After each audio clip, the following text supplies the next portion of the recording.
And we are live. Welcome to another episode of the Survival Podcast. And today, the Bitcoin Breakout. We have some stuff going on today that is right up the alley of both groups.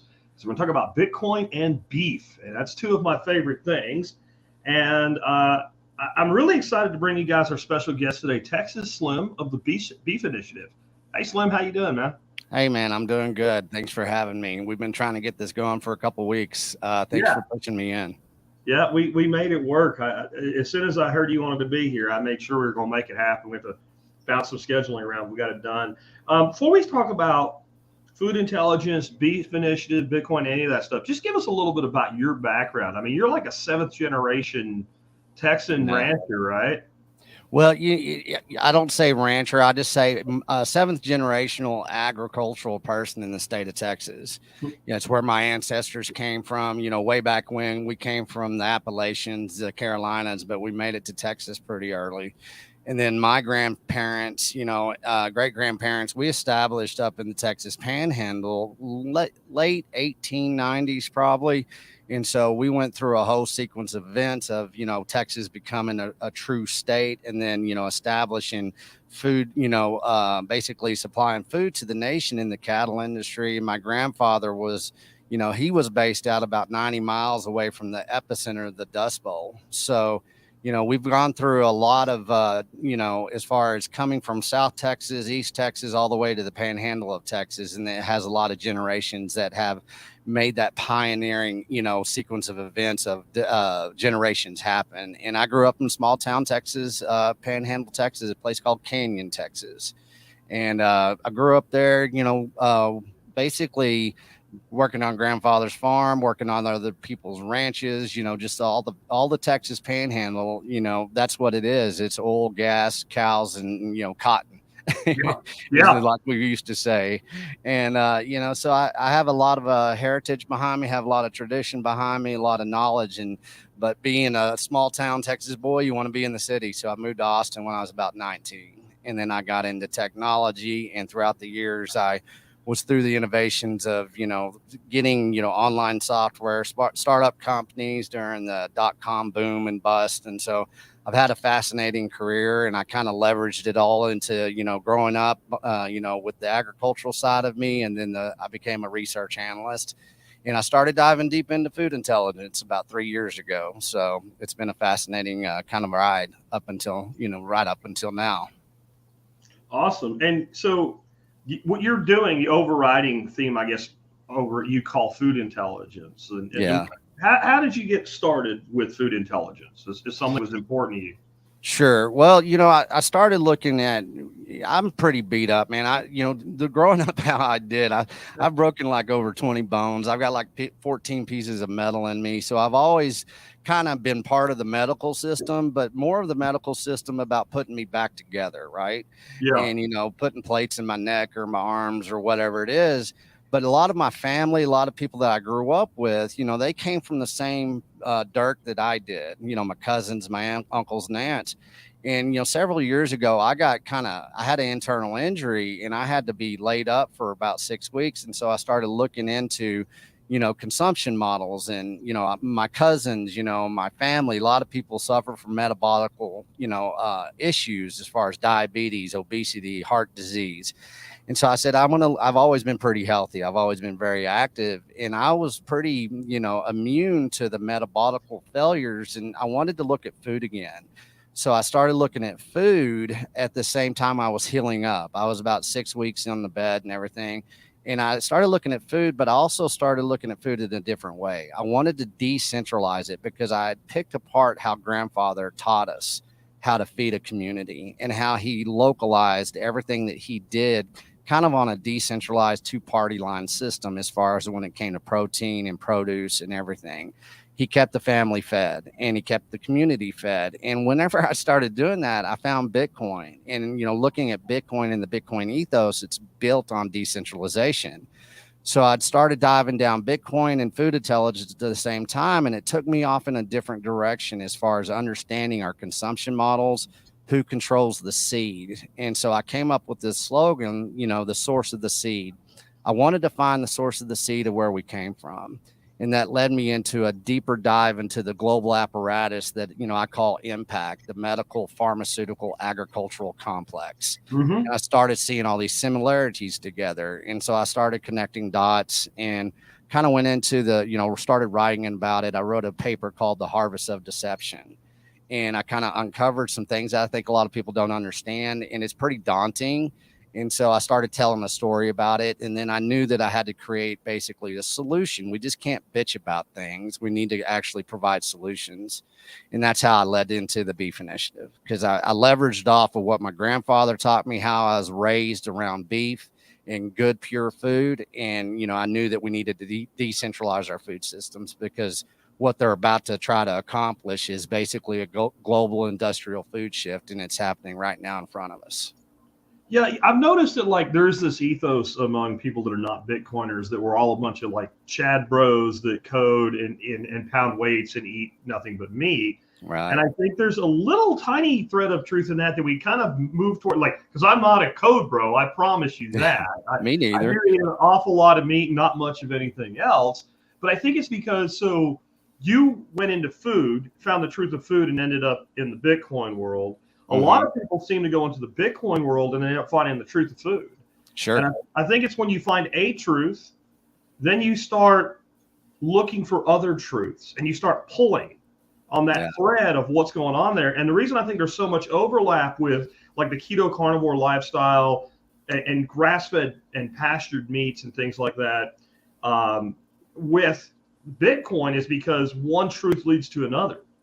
And I mean, I'm an example of it. So 4 years ago, I weighed about 300 pounds. Oh, wow. Right. I'm not on the cover of GQ or nothing right now. Look at me. I am not 300. Oh, you're looking good, man. You're looking good. Yeah. Right. And I ate an awful lot of fatty meat to get here. Right. Like that was my sacrifice. I had to eat tons of fatty meat and not eat garbage. And that's all I really did. And I think then you start asking other questions like about medicine in general, like you were alluding to. That's not so the food makes a lot of the medicine unnecessary if we do it right. But then there's a lot of crap in medicine as well. And I think that because Bitcoin is truth, and whether you like it or not, we can agree that it is what it is. Like when we look at the blockchain, we can all audit all the way back to the Genesis block. And this is something we can agree. This is what it is, even if you don't like it. And there's not many things like that. And once you find one, I think you want to find more. You really do. And, that's how it balances out so well. It's about the ignorance of food, the ignorance of Bitcoin, the discovery of Bitcoin, the deeper dive into food intelligence. It kind of just works. It's the yin and the yang of understanding of, basically self-empowerment, sound money, sound health, sound communications. It all coalesces in together. And it's a great kind of model to kind of look at and create kind of a personal ethos of understanding. And once we do that, it does. It's like a domino effect of truth and untruth, and you uncover things. And I think, a lot of people talk crap on Bitcoin, or they talk crap on food. Well, we know that's usually, kind of a projection and displacement of ignorance or fear is what it is, and people don't want to, they don't want to own up. They don't want to have that accountability mirror put in front of their face. And Bitcoin does that with money. And then food intelligence does it with our consumption models of what we eat every day and how we've gotten it where we are as a nation as far as being metabolically bankrupt. So, it is what it is. It's a slow roll. You just don't overnight look at it. People look at Bitcoin and think it's, it's like the stock market. It's not. It's a ledger that basically it has, an update every 10 minutes. It's something you have to put a lot of hours into understanding. Same with our consumption models of what we eat, our labeling, our freaking, the FDA, the USDA, how they've basically really, circumvented around truth when it comes to nutrition and what you should be eating and what you shouldn't be eating. Agreed. So what were the skill sets you drew on to create what you've called the Beef Initiative? Well, the one thing, it was real simple. I was at the gym one day and I was like, man, I'm really I need to come up with something. And once again, I always say we got to take 2 steps back before we can move forward right now, especially. Let's look where we came from. And so I looked at my childhood. I looked at my grandfather, which he was such a powerful man in my life. And I said, all right, let's look at what we used to do. All right, I used to go to the farm, used to work. How did we eat? I really looked at how we ate. Well, one thing I remember is that growing up, we had a freezer, an extra freezer, and it was always full of beef, bacon, any type of animal protein, fowl, whatever, venison, elk. We had it in our freezers, and you could go to that freezer 24/7, and you're always comfortable, and you always knew that you could come up with a meal, and it was never in question. And where we got that meal was everybody that we knew in our community. And I remember my dad, I remember everybody around me, my uncles, my aunts, my grandfather, of course, we always knew how to shake a damn hand. That was part of us, Yeah. our upbringing. And we had to look you in the eye and we had to shake your hand. And by doing that, I knew that there was something there, that what we needed to do was go up and start looking at where we stand, where we put our boots every day, and go shake some ranchers' hand. And so I looked at my professional career within big tech, within startup companies. I was a pretty good research analyst. I worked in communications, and I knew that, and I came from project management early on. So I knew that I could tie all that together and really kind of build a platform of understanding and kind of node building, that network building that is required to get a voice out there and to start making change in people's lives. And so I started, creating a network of ranchers, and I started creating a network of consumers that I knew would really pay attention. And I released, an article. I never was a writer, but I kind of became somewhat of a writer, a novice writer. But I wanted to target the Bitcoin community because they believe in transparency, they believe in truth, honesty, and, a sound future. And so I kind of tied it all together, made a project out of it, and I got some people to come along with me. And here we are. So I've got a ton of producers in my audience, right? Not all of them are beef. A lot of them are into poultry and pork as well. But I've got a ton of people raising beef in my audience. How do they tie in to become part of the beef initiative? Well, we start with the regenerative mindset, and I live out, my home base. Well, it's right now I'm home based out of the Texas Panhandle. Not too far away from me is feedlot heaven, grain fed, finished off, JBS, Cargill, National, all that kind of stuff. In the ranching community, there's a war within the ranching community of regenerative and, feedlot farming.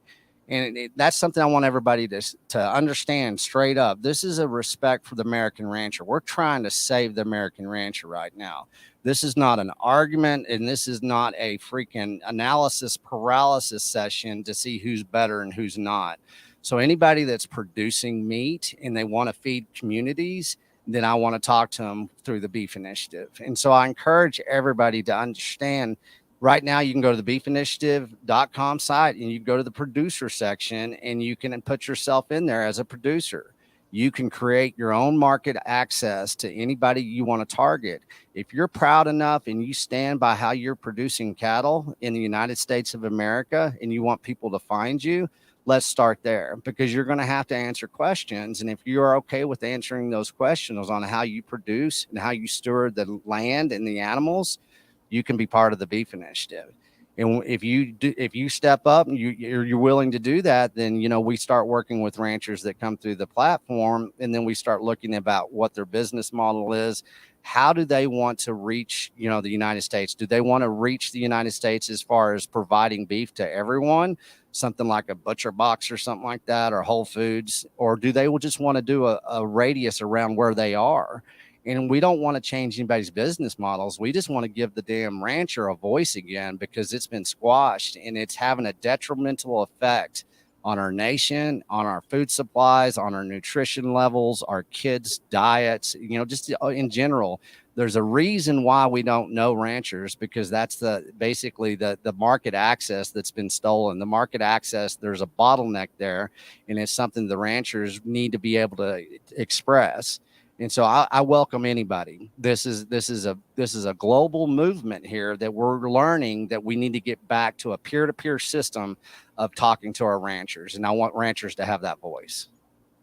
And I love that you're doing it in a way that works for the person based on their model, because there's people that are raising a dozen head a cycle, right? They're Yeah. probably not going to ship they're probably not going to ship very far or tie into like a large number of outbound. They Right. probably do want to sit more the other side of it. There's people that they're ranching in places that they don't have a huge market to sell to locally. So we need a way to do both.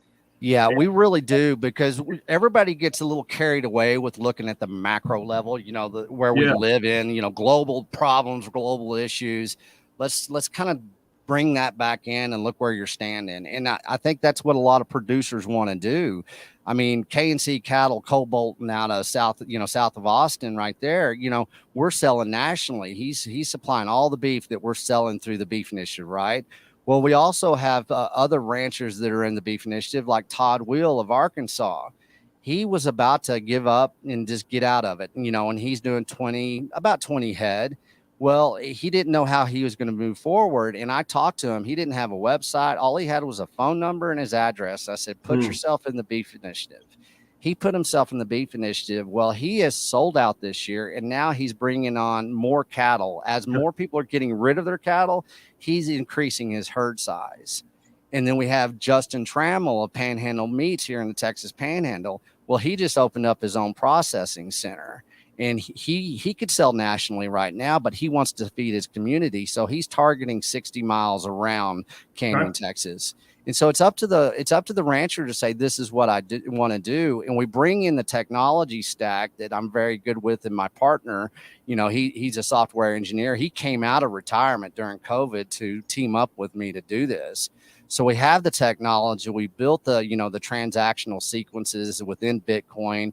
So we're really just leveraging what they have already got established as far as the producer. And we're allowing them to say, this is what I want to do. We're not trying to change anything. We're not asking anything from the rancher except to give them a voice and a way that they can create their own consumer demand and their own market access. And to not be doing feedlot beef, right? Exactly. If that's what they want to do. And there's a lot of producers that are looking into the regenerative way of doing things. Yeah. And it's a slow step. You might have to leverage back and forth, but a lot of producers that they want to get out of it. Sure. But once again, they're handcuffed by the four major processors, the global processors that, basically destroying our market access to good animal protein. And all in the name of public safety, which probably was a legitimate thing in the 1920s. Maybe. Maybe, right? Like there was at least some problem with people getting bad food and stuff like that. Part of the reason we have big food today is because they figured out how to put stuff in cans and boxes and have it not kill you. Sure. But those days are gone. I mean, we have this magical thing called refrigeration and freezing now, and we have overnight shipping. Like we don't need, and in fact, I say we actually need to get rid of the system that we have right now. Mm-hmm. I see it more dealing, I have 3 acres, so I'm not going to be running cattle on 3 acres of basically limestone shoal. So I deal with more small animals, but I see it with local people trying to do something simple as chicken and what have you, and having a hard time being able to get it processed, because if you want to do anything other than on-farm processing, you have to go to an FDA's facility where they have to literally pay the salary of an FDA clown who sits there. Yeah. And this is in nobody's interest except, let's say, Tyson in that world, right? Or Pilgrim's Pride or whatever, or, the big meat packers for beef. It's all in their interest. It's not in the interest of the consumer. It's not even in the interest of, I would say, like the distribution system for like the average person that works in the food industry somewhere. It's not in the best interest of the restaurant. It's not in the best interest of the restaurant customer. It's not the best interest of the end user, but it is a system of control. And wresting systems of control away from people who have had a century of that control is difficult. But then there's also like that concept of an idea whose time has come. And I think more people are looking for this and asking this. I also think like the whole, COVID thing was kind of a blessing in that people looked at pictures of farmers burying hundreds or thousands of pigs while shelves were empty. Yeah. And going, there has to be something wrong in this system.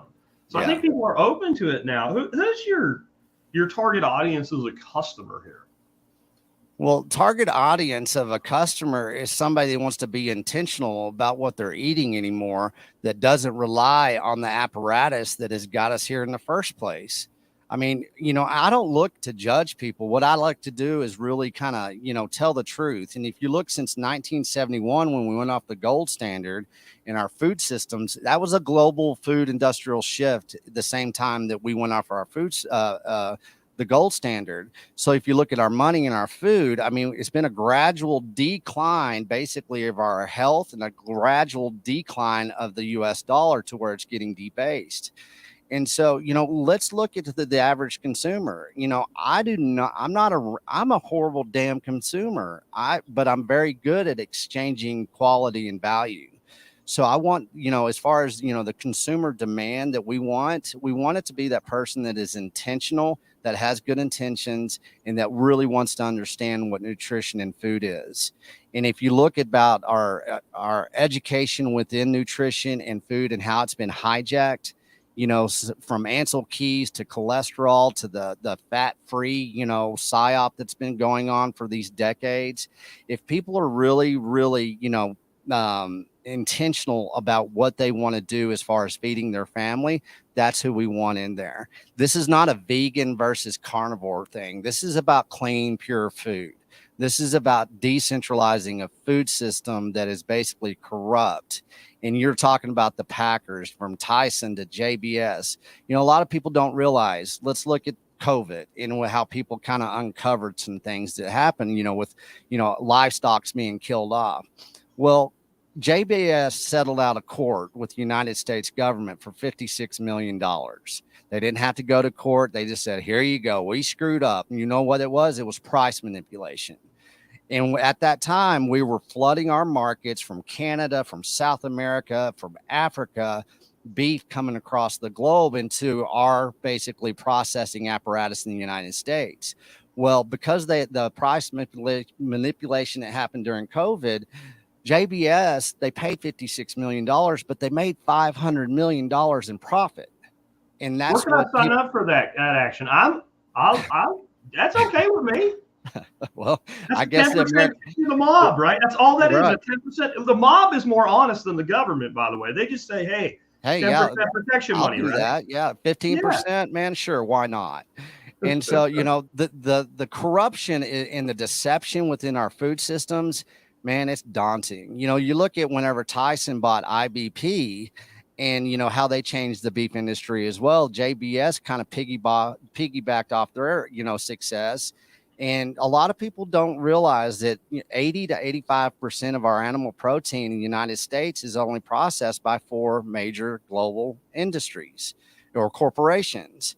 And once they start finding that out, they're like, whoa, wait a second. And, we rely on labeling. We rely on, trusting. We're a very trusting people.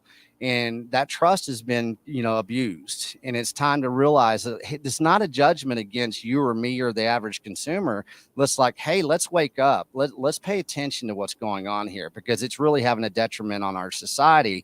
And I started this. My intentions with the Beef Initiative and Food Intelligence is to save children's lives.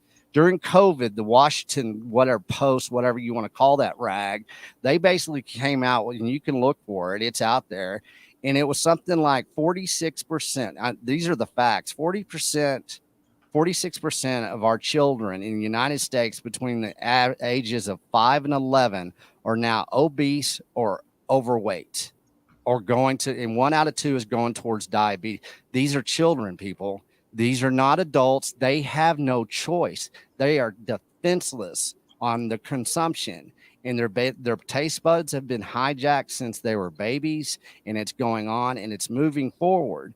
And if you look at our consumption models and you look at the food that we're being fed, and you don't think there's a problem with our children being obese and overweight at 5 to 11 years old, that's a genocide. And I get so pissed off that people don't pay attention to what's going on with their consumption models because it tastes good.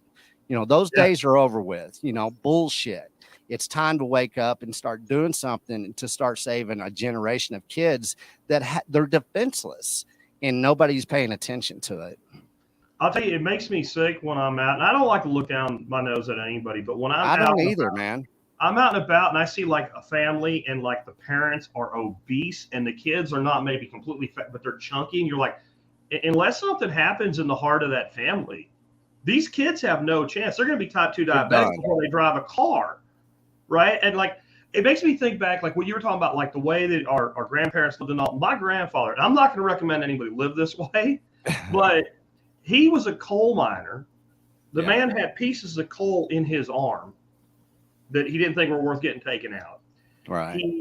He had a rough, hard life. He was a World War II veteran, first generation Ukraine immigrant, smoked 2 packs of Camel cigarettes a day, lived on bacon and eggs, but we always had a garden.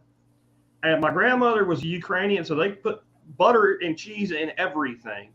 And the man lived into his 90s. Of course. Right? And then, you know, talking about kids, like, so I don't know how old you are. I'm a child of the 70s and 80s. And I remember back in like grade school, middle school, and in your school, there'd be a fat kid, right? Maybe. And everybody kind of can remember there would be a fat kid, one, right? 1 or 2 maybe. By the time you got to high school, maybe there were 2. And if you said the fat kid, people would be like, oh, Jason or whoever or her name or his name was, right? Like today, they'd be, oh, which one?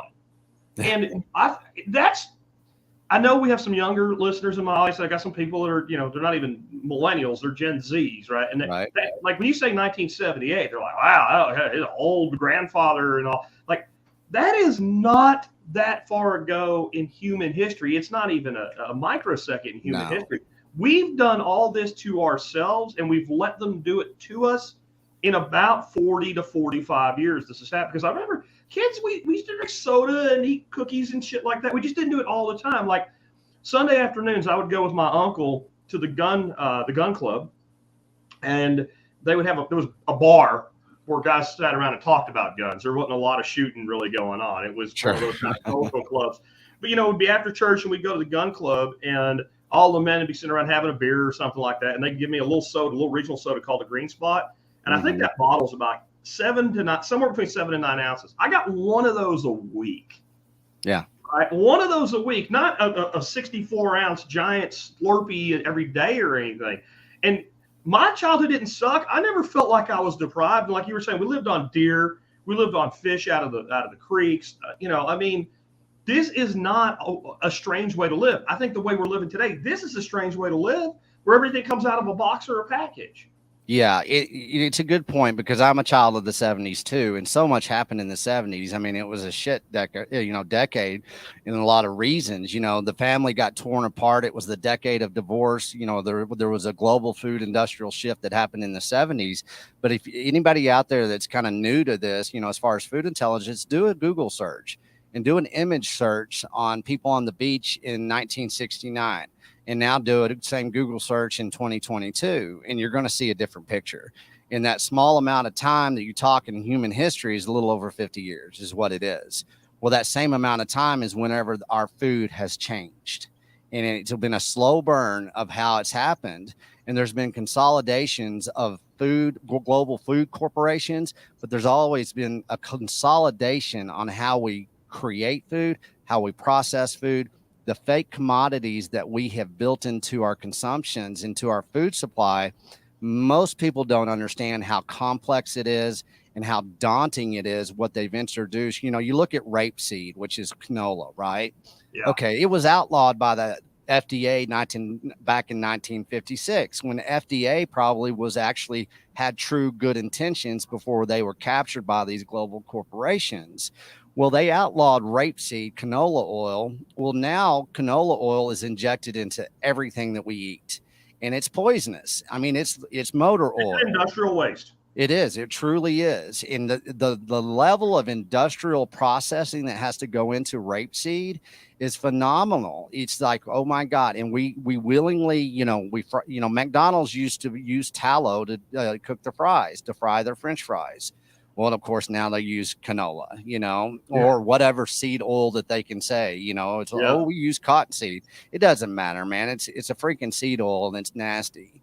And so, talking about your grandfather, it's so simple. It's complicated to people because they've been indoctrinated by these institutions of what food is, what nutrition is, and how to obtain it.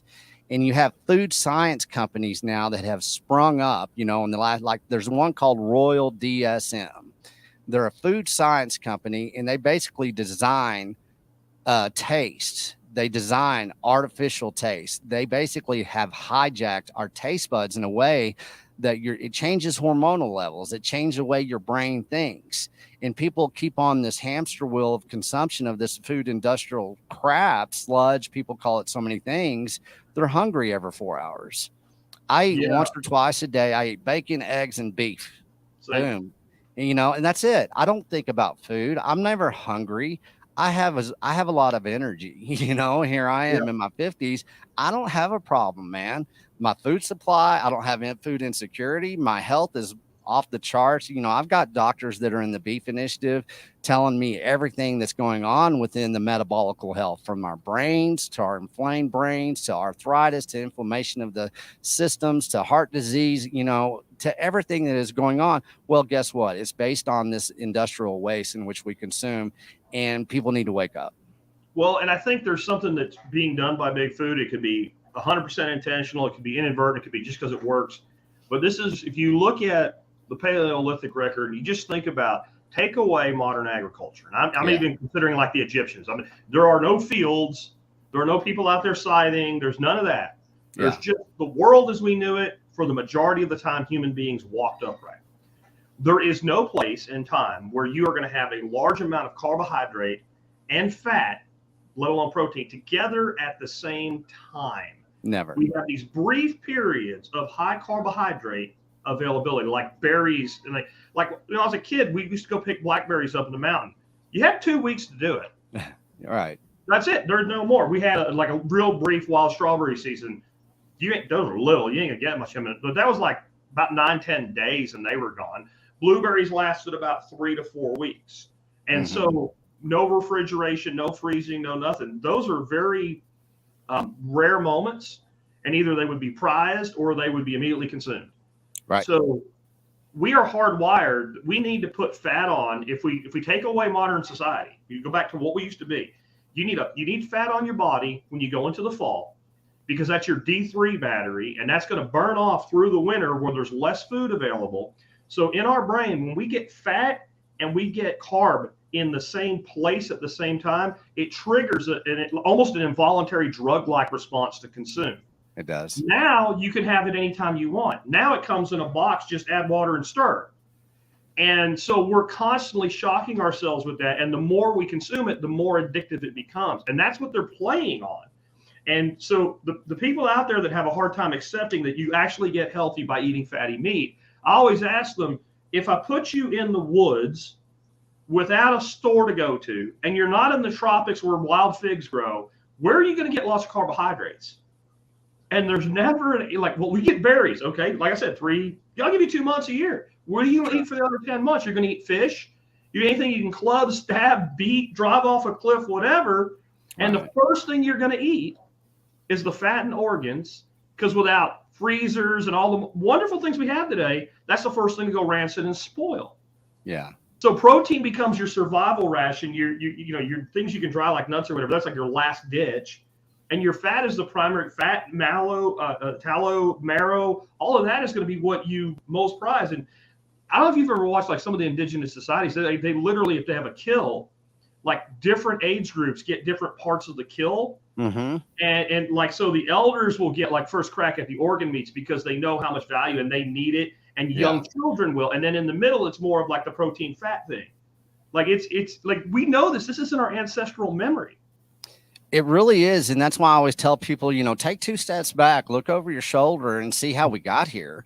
Because a lot of people don't realize that. They don't understand that, your body is basically right now, if you're not eating enough animal fats, it's actually craving animal fats. But within the food systems in which people rely on now, they just supplement that craving with something that really isn't a true animal fat that they need. And that's why they stay hungry all the time. That's why they keep eating all the time. And they can say, well, I'm vegan and I'm doing well. Not really. There's so many things that go wrong with that type of idealistic view. You look at the Amazon. Okay. The Amazon started out as a garden, right? but that garden sustained the animals. Those animals got the nutrients and minerals from the ground, and people ate the animals because they couldn't eat the type of vegetation. They relied on the animals to provide those that recycling process into that mineral in which you needed. And you look at beef. That's what a cow is a land tool. And what it does, it takes those minerals from that healthy soil and it delivers it to you so you can consume the animal. And therefore, that's where you get your strength. That's how we got here. You can't argue. We didn't get here eating spinach. And we got here eating animals. And people, you can be all idealistic as you want. You can be as educated as you want. And what you brought up, let's go out into the woods and let's survive for a week on grass. It's not going to happen, man. Not going to happen. It's just not going to happen.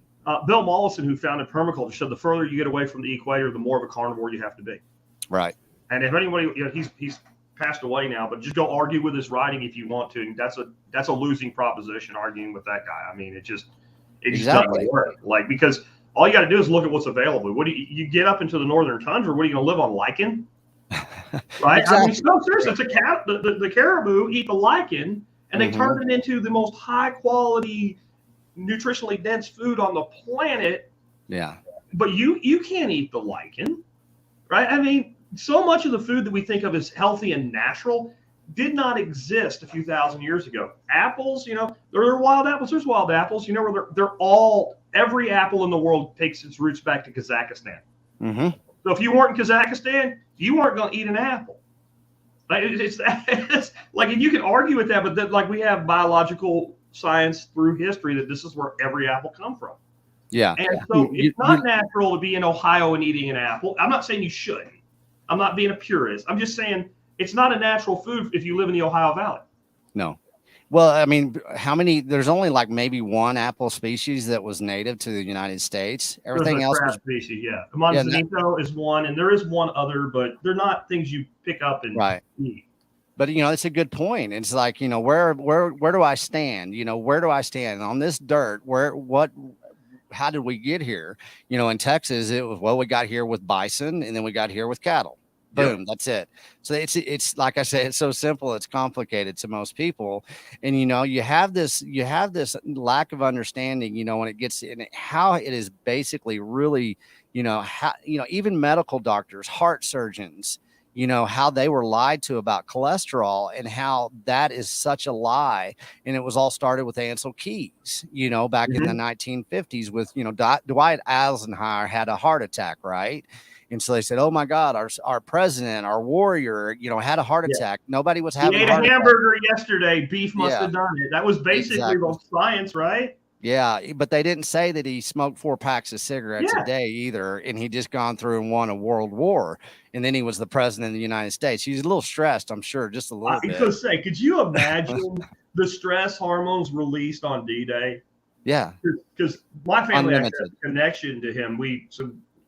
And incredible adoration for the guy, what he did for the world. But from that, we know he really, like, there's people I think in the military, they don't really care. He cared about every single one of those men. And so the stress on that alone had to be freaking heart shattering. Well, the only reason he was so strong in the beginning was because he did eat so much damn beef. I mean, they targeted his diet, didn't they? That's what they said. Yeah. You eat too much beef. Well, that's why he was strong. Should have, part of the studies that happened, who was funding that? Well, that was the tobacco company. So, to really dive deep into food intelligence, that's what it is. People don't understand Crisco, right? Where did Crisco come from? Well, basically, Procter and Gamble used to create a lot in the turn of the century, back in the late 1890s. They sold the most candles in the world. Well, where did those candles come from? Well, it came from cottonseed. Well, all of a sudden, you had a nation start adopting electricity. Well, Procter and Gamble wasn't selling as many candles. And so what they had to do is they said, we need to do something with this commodity. What is the commodity? Cottonseed. Well, guess what? We're learning kind of how to market now. Let's turn this cottonseed, these candles, into something that you're going to consume now. Voila, you have Crisco. And they even made it white to look like a candle. And so they started targeting the heritage farm and ranch producer woman.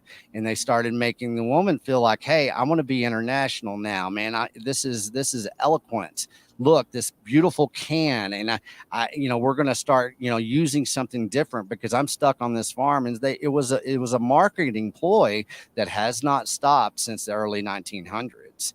And so once again, you look back at history, you can say, oh, I see now. And now look at, you go to the grocery store. I just call it cartoon world anymore. Go down the aisles of the oils and how laughable that truly is, and how just put, instead of like canola or vegetable oil, just put motor oil on every one of those. Yeah. And I know some people out there, that's kind of a stretch. No, it's not. No, it's not. No, it really isn't. isn't. Even the food that you and I maybe don't really eat, like wheat, that's degraded. Like I remember one of Mollison's lectures, he was talking about like the wheat we harvest today, the protein level is too low. It would have been illegal for human consumption just back in the 20s. Right. It would have been legal. And then there was a way you had to harvest it where you got the old nostalgic thing with the sheaves of wheat in the field. Well, that was because they cut it, they stacked it, and it had to sit there for a certain number of days. And just kind of like tobacco does in a bale for cigars, it heats up from a ferment.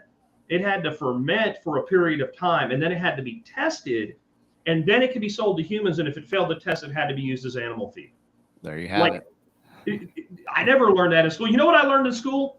And it didn't make any sense to me, and it made me a skeptic from being a teenager. I was spending in archery season every day after school up in a tree waiting to shoot a deer. Sure. And I learned that one of the reasons we just killed all the buffalo was because nobody wanted to eat it because it didn't taste good. And they even tried to make a beefalo, but people didn't want it. And I'm sitting there going, I eat bear meat, I eat deer meat. Occasionally I've been fortunate enough to have like somebody bring me some elk.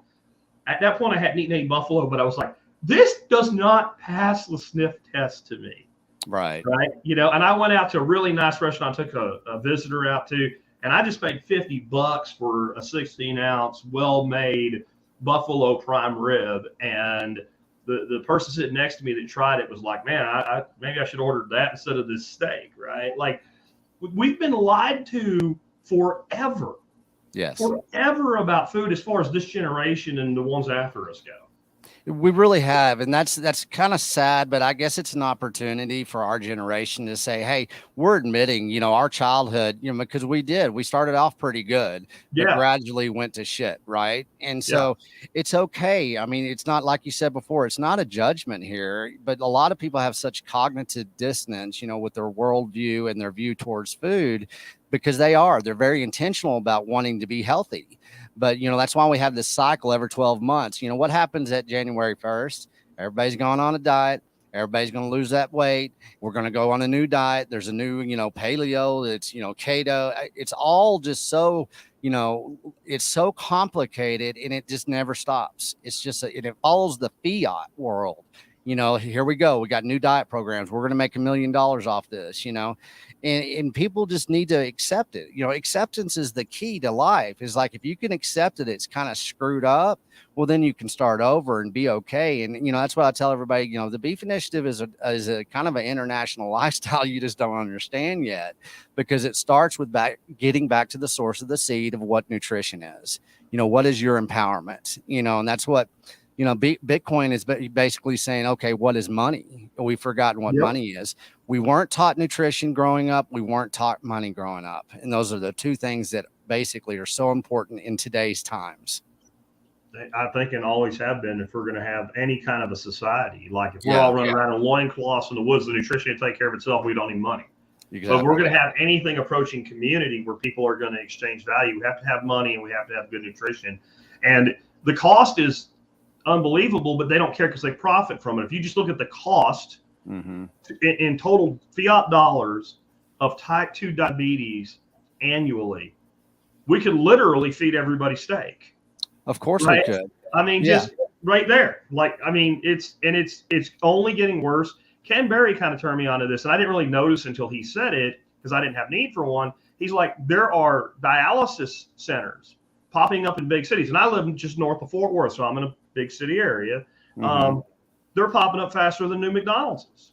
And then I'm like, really? So I'll drive to downtown, and I realize on this one strip of about 9 miles of road, I passed 2 dialysis centers, and there's only one reason for that. It's type 2 diabetes, which ain't even diabetes. It's insulin resistance from eating all the crap. There you go. Yeah. Yeah. Thanks for clarifying that, because that's what people need to start understanding. That's part of food intelligence right there. A lot of people, how much do you think it costs per patient to be on insulin every month in the United States? What is that? It's $900 a month per person. So, yeah. And half of our nation right now, pretty close to half of it is either on insulin or they're not, are getting there, right, with type 2 diabetes. Well, who's making that money? Well, the individuals usually aren't paying that $900 a month. That is set up to the United States government and all of the, the types of subsidies we do. But once again, the medical, pharmaceutical, agricultural complex creating that little hamster wheel that never ends of we're not proactive anymore with our health, we're reactive.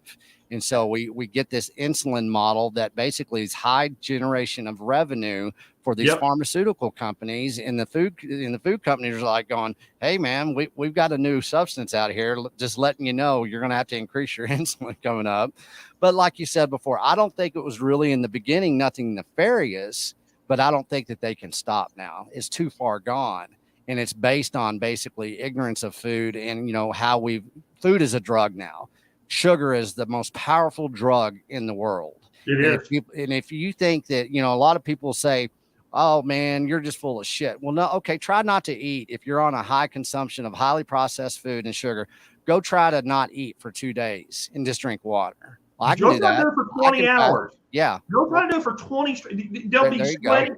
And I know, because I used to like maybe going out somewhere. My wife would be like, you better freaking eat something before we leave, because you're going to turn into an asshole. Yep. And she was right. I'd get sweaty and all. I had blood sugar issues. I wasn't a diabetic, but I would get hypoglycemic, and I would have become a diabetic, no doubt, if I hadn't changed my ways.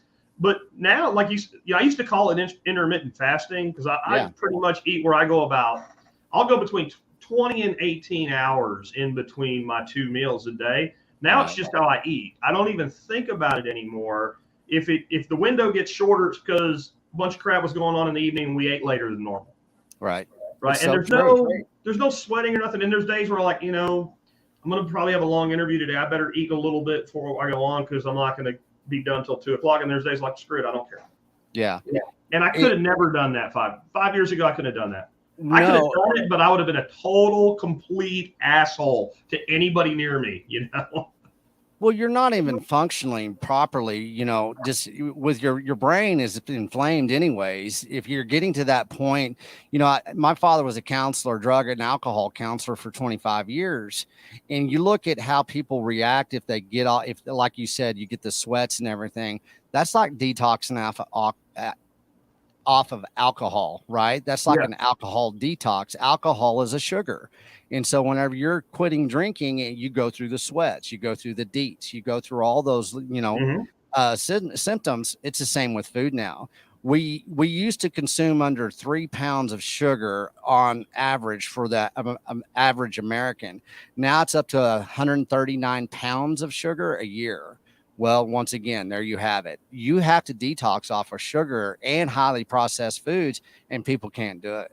And basically you become more fragile, you become vulnerable in there. Basically you're being able to be manipulated with labeling laws and with how things taste, because everybody says it tastes good. And the food industry is very good at that. And you look at what's going on right now. There's a war on beef, there's a war on animal protein. There's a global marketing plan that's being released, and it's squashing out the American rancher. It's squashing out the protein. And they're trying to supplement it with, bugs and, 3D printed meat, stem cell meat, pea protein meat, soy protein meat, and all those things are poisonous. Beans, man. They're going to make they're going to make beat out. Now, here's my interesting thing. And I got to share this with you. I don't think it would work if I turned around, but the back of my shirt actually says "Dead is cancer, but being a vegan is worse." Mm-hmm. Right? And it's a shirt we made up years ago. And what I've noticed with this stuff, with the vegan stuff or even the vegetarian stuff, is no one ever tries to make artificial black beans out of meat, right? No one ever tries to make meat taste like broccoli. But they sure go out of their way to make synthetic meat. We just had a comment here about that. Pretty much the same thing you were saying at the same time. It's going to put a lot of cattle producers out of business if you can drive down the cost of that crap. And Lord knows with economy of scale and industrial production, they can over time. Sure. But it's not real food. No, it really isn't. It has nothing to do with food. They're using science to make it taste and appear and have the texture of real food. And for all the, crapping on eating the bugs, I'm not for that. But it's you're probably better off eating mealworms than freaking rapeseed. Right. I guess it depends on what the mealworm eats. Eating bugs is not new. I mean, I used to try. I've been around the world a couple of times. I've eaten a lot of bugs. I used to eat chapalinas down in Oaxaca. It's a cultural thing, but it's not a staple of my diet. But that's what people are missing the point on. And you talk about, the comment from Tex Homestead there. Basically, he's right.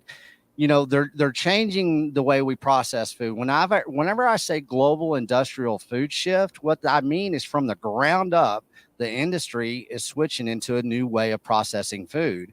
And in the long run, if they take the animal out of the processing and they take the soul out of the processing and put it all into the lab, well, guess what? Their profits go up, and that's what they're about. It's about making profits.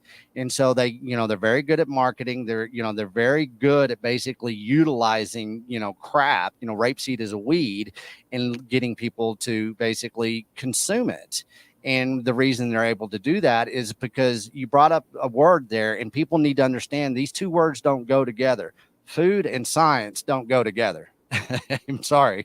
They do not go together. Food and biology go together, but food and science, if you got somebody bragging that, food science is the new thing and that's how we're going to save the world, well, guess what, man? You're in for a shitty ride. That's for sure. Well, especially what science has become, right? Yeah. When people say they follow science, like they're following a prophet or something, then no, your diet and following some mythical authority do not belong in the same room with each other. And I look at science, as a discipline and an error detection process. If that's one definition of science, I'm all about that kind of science. But once you have that, what error are you detecting? And if the error is they're not buying enough of our crap, how do we correct that error? Then it's like you have a dark and a light side to all things. You have the yin and yang to all things. So every power has a dark and a light. So there is a wonderful liberating power within the error detection process that is true science. And then there is the dark side of what can be done with it. And if you add status propaganda on top of it, then you have the Sith, man. You might as well just like get a dark helmet on and let's go. Let's get busy, right? That's where it is. And, let's not go there because then the lightsabers have to come out. Back to your beef initiative. How does a person become a customer? Because these ranchers are doing the right thing and they need people to recognize their value. And they need those people to purchase from them. And we need to rebuild that relationship. And that's what you're doing. Yeah. And that's what's so cool about, how we've developed the model. I wanted Beef Initiative to be open sourced. It's, that's what Bitcoin is. It's open source protocol network here. So, it's open source software. So the Beef Initiative platform is the same thing. We've been selling beef boxes through the Beef Initiative since January right now. And we've developed the technology stack where you can buy in fiat or Bitcoin. It's your choice. And so right now we're shipping beef boxes across the United States, 48 states, and you can buy them. Go to beefinitiative.com and go into beef boxes. You can buy those beef boxes from us. If you want to look for somebody that's local to you and connect with the local rancher or producer, do a search under the producer section and find a local rancher or producer. If you don't find one, they're coming in, they're trickling in. And so more and more people are starting to understand. It's like, hey, man, I'm using a producer out here in Wyoming. I want everybody to know about him. So let's support him that way. So people are coming into there. People in Wyoming are finding producers. Missouri, Kansas. It's just happening slowly because I scraped the internet like 3 times and I can find all grass-fed, organic, and all that kind of stuff. But I said, I'm not going to do this. We're going to start with one rancher at a time. And so by doing that, we're building a collective trade organization that everybody is contributing to, and we're really open sourcing the input and the output. And so there's two ways you can be a consumer. You buy it directly from the Beef Initiative. You can trust it because it is definitely verified. I guarantee you, man, the beef that we're selling with K&C cattle out of Austin, some of the best beef in the world, bar none. But then you go out and you say, I'm in Colorado. Well, you do a search, you're going to find Rick Ranches out there in Crawford, Colorado. Well, you're going to give him a call and he's probably going to deliver your beef to you. So once again, going back to that protocol of the producer, that's how it's happening. I haven't really told anybody, but since we're talking about it, we are releasing on August 1st that we're going to have a subscription-based model because food is about to change this fall and this winter. Get ready. I mean, it's coming. Our inventories are being squashed with beef right now. You don't see it up front right now, but you can see everybody culling their herds. People are trying to get rid of their herds because of the drought across the United States right now. We're going to have a hit within beef. And so people that really want to secure their food supplies, you can actually sign up and do a subscription model with the Beef Initiative.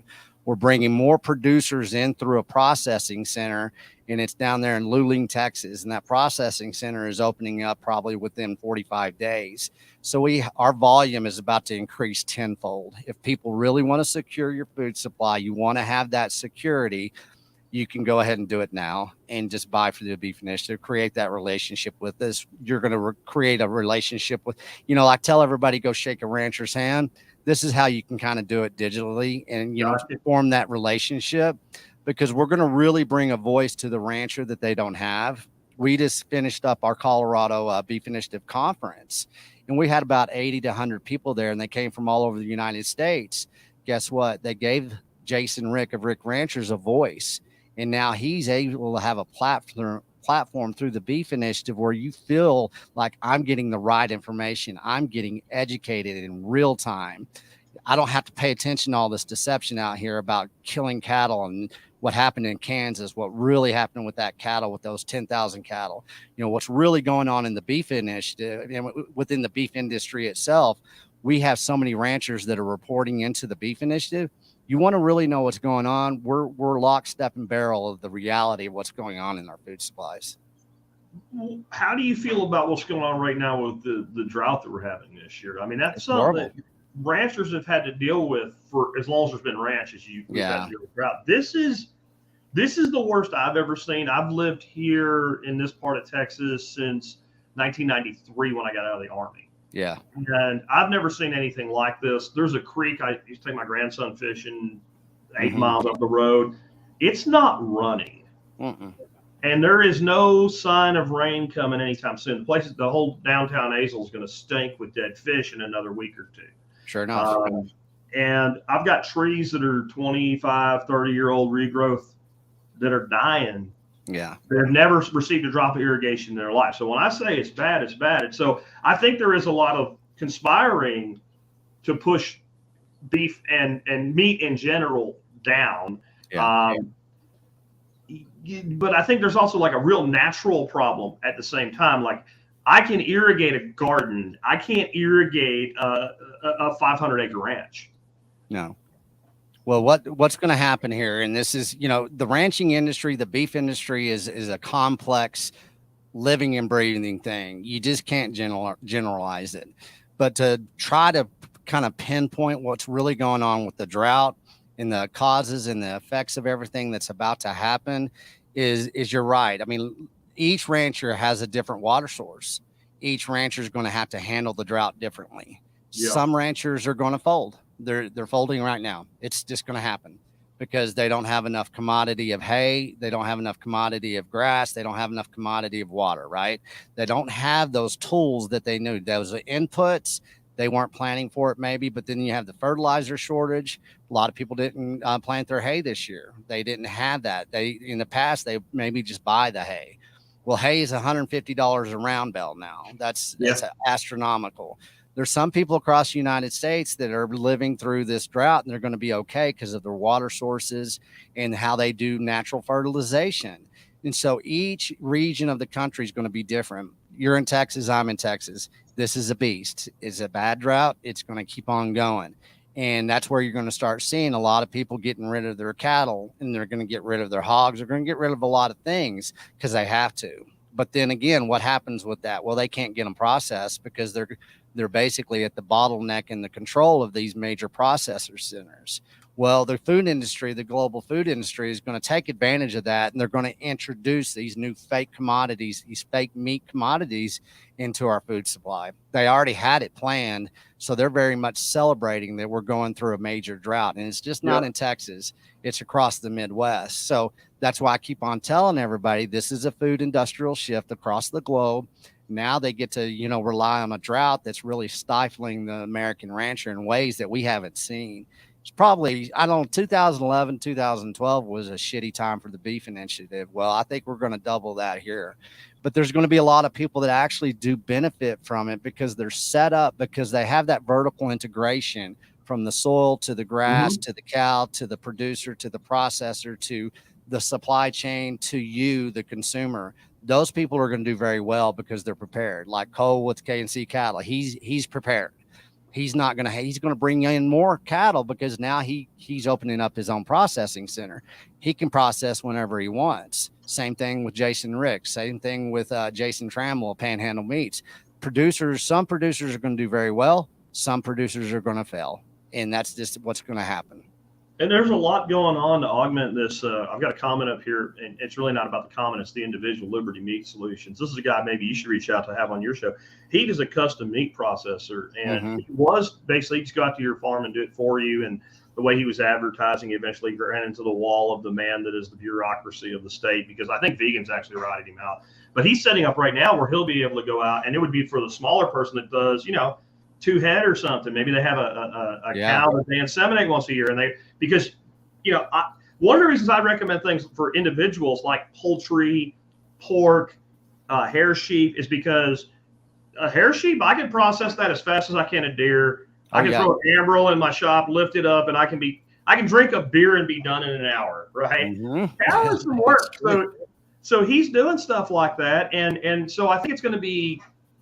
We have to. So we're going to shift to Bitcoin here in a second in a decentralized organization, right? This is a decentralized solution. You're creating. You're not creating a centralized hub. You're building a node. Exactly. And Thank you. A cluster of nodes, right? And like a person like Liberty Meat Solutions, he's a node. He is. He's a node. And I love that he's reaching out right now, because the mobile processing, man, I hope it's somewhat of a renaissance. You know, it's going to be depending on every state, you know, what are the laws, processing laws. But if you can have mobile processing centers in your state, man, this is going to be something that really does help. You know, we call them the hobby rancher farmer that maybe has 2 to 10 head, and they don't have access to JBS or Tyson or Cargill or National. And that, you know, somebody like Liberty, that he can come up and he can really basically solve those problems. And you eliminate all these touch points of our food industry. It's a relationship between you and the processor. You don't have to ask any permission, and you don't have to basically be bottlenecked out of your market access to your own beef. And so that's a solution he's providing. So I'll tell him right now, it's like DM me on Twitter and let's have a conversation. Hell yeah. Because that's what people need to know. I had him on my show. I'll do an email and CC both y'all. Okay. After Sounds good. I think he'd love to have him on. I'm sure he'd love to do it. His proper name is Josh, by the way. Good dude. Met him at Float Fest, and he fed the hell out of me too. He wouldn't let me buy nothing from him. So that's awesome. Isn't that just a great experience? So think about that. I mean, it's a lifestyle change. It's not hard. Once you experience something like you did with him, you're like, man, this is how I should be eating anyways. I don't have a problem doing this. Let's do all my actions. Let's turn off the freaking TV on Saturdays and let's go develop a relationship with somebody that knows how to feed me and can educate me. You know, and that's what I tell everybody is like, go up to a rancher, shake their hand and ask them, say, would you educate me on what you do and why you do it? Right there, man. You're solving problems you don't even know about yet. And I guarantee you're not going to find one that says no. They might say not this minute, but they're going to do it because. Well, I've had some ranchers tell me get the hell off their land because they didn't like what I was doing because, you know, well, that, like I say, it's a vast, you know, the ranching industry is different. But if you find a rancher producer that wants to talk to you, you scored, you know, you won the lottery right there. It's as simple as that. The beef industry in some ways is like there's a seedy underbelly of it. It's more like the sanitation business. They don't want anything changed. Yeah, Right? They 100%. want control. They're not the That's face how of it is. That's how it's always been. This is how we're going to keep it. Don't ruffle my feathers. I Yep. guarantee you. And you don't want those guys pissed off. You know, it's a big apparatus, and so you talk to the people that want to have a conversation with you. If they don't, that's fine. I understand it. You know, it's about respect, and this is how we do it. You know, if you want to keep on consuming what you're consuming, you go for it. If you want to change, there's a solution. That's what I tell everybody. So this is a big enough challenge. Mm-hmm. Why Bitcoin? So like, does a customer have to use Bitcoin? No, they don't have to, but you're encouraging it. And why would you take that approach? Well, the thing about Bitcoin, I think really, the FUD around Bitcoin is just dramatic, and this is what our system does in the United States when it comes to anything that's financial. I came up in a company, in Austin, Texas, where I was really, really close in a company, and it dealt with the stock market. Our company got bought out by Charles Schwab. And what I saw was a lot of manipulation within the stock market and the financial industries in the United States, right? And so what happens when in the stock market, in our financial and our government, you'll have companies that come out, at some point in time, Apple, you couldn't even buy it in certain states, in certain stock, I think it was Massachusetts and another one. You couldn't even buy the stock because they, manipulated the understanding what Apple was innovating into. Same with Amazon, same with Google. When they first came out, they were new. It was new technology. And so the FUD around those was astronomical. Well, now all these companies are the biggest corporations in the world. Well, that's the same thing with Bitcoin. The education is kind of slowly moving forward in a way that people are starting to understand. And whenever I look at Bitcoin and the education that I actually basically, how I came up through Bitcoin was that it's a store of value that used to be used in a way that we used to leverage our land or the cattle itself. And that's why I always knew that Bitcoin was a good solution and something to educate the rancher into. And so having that transactional value was something that you have control of, that is decentralized, that is a peer-to-peer transaction. You don't have to have permission from anybody. You can convert it into fiat at any time you want, but you are in control. You become your own bank, and you don't have to be paying all these middlemen financial institutions that are corrupt. And the first entry point that I usually talk about Bitcoin with the rancher is like, I ask them, how much are you paying on those transaction fees? They're usually in Square or whatever, and they're saying 2.7, 3%. So why don't you just keep that in your own pocket and don't pay it to the credit card company? Let's get you set up with Bitcoin. You can accept Bitcoin. If you want to transfer it over to fiat because you have to run your business on fiat right now, we'll keep that 2.7 or 3% in Bitcoin and just let it sit there. You didn't give it to a credit card company. You gave it to yourself instead. Use it as leverage. Use it as a store of value. And people look at Bitcoin and saying it's volatile. It's not volatile, man. It's just going up like this every year. It increases in value 100% in most of the years that it's been. I think like 99% of the time. I think it's 1 year it didn't go up over 100%, I think. But what it is, it's gradually going up. So that's a store of value that you get to keep for yourself. You get to leverage like you did in the past, like your grandfather leveraged the land. Well, what's been going on with Bitcoin is it's hard to transact. It's hard to build those layers of transactional value. But now we got the Lightning Network. You have partnerships that I've formed with Oshi, which is a rewards program.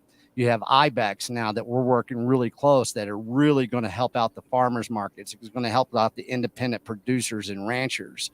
And so the technology stack is there now. We're using it. We've been using it since January.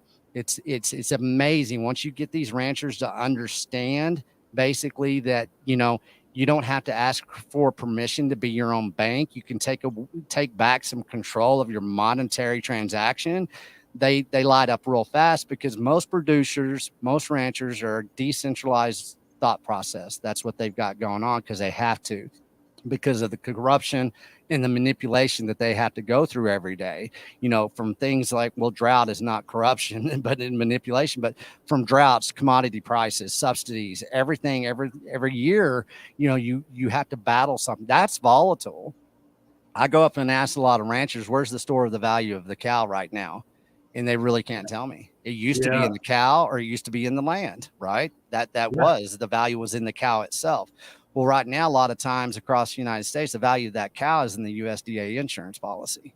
And that's what they have to gear their intentions to say, I need to fill out this insurance policy. I need to have this insurance policy in case something happens this year, just so I can survive. Well, Bitcoin allows you to say, I'm not surviving, I'm thriving. And we're now, like I talk about Cole Bolton, he's the first American Texas rancher that earned a full Bitcoin by trading beef for Bitcoin, Bitcoin for beef. And he did it. And we did it a slow roll. Look at him now. He is thriving. He is increasing his herd. He's opening up a processing center. He's not having to answer to that umbrella, which is basically the Bear umbrella, you know, the technology use agreement, the Monsanto, all that kind of stuff. He doesn't have to answer that because he's regenerative. His input costs are very minimal. And now he is back to being like his grandfather was. He's a fourth generational rancher. Now he is taking control, and it's based on the Bitcoin ethos, Bitcoin store of value. I mean, that's the long and the short of it, but it gets pretty complex. But the education's out there. I mean, I've developed I'm in partnership with Foundation Devices. They do hardware wallets for self-custody. Well, we did a Bitcoin education for ranchers on Bitcoin, and it's the why of Bitcoin. And so on my YouTube channel, you can go there and you can start the webinar series and you start getting educated. Education is key right now within Bitcoin. Turn off CNBC, turn off, you know, all this FUD, all this manipulation, you know, cryptocurrency, shit coins, all that stuff is a horrible, horrible, you know, it reminds me of the .com boom and bust, you know. Yeah. In the bust, $1.7 trillion was lost overnight. And it's because all these zombie companies were inflated because of a bunch of corruption and manipulation of understanding of what, you know, the .com era was going to be. Same thing with crypto, same thing with shit coins. There's only one Bitcoin, and it's Bitcoin. And it's a store of value that you can rely on and you can now utilize to really give you some leverage in these corrupt monetary times. I also think there is a real corollary between the FUD around Bitcoin and the FUD around cattle.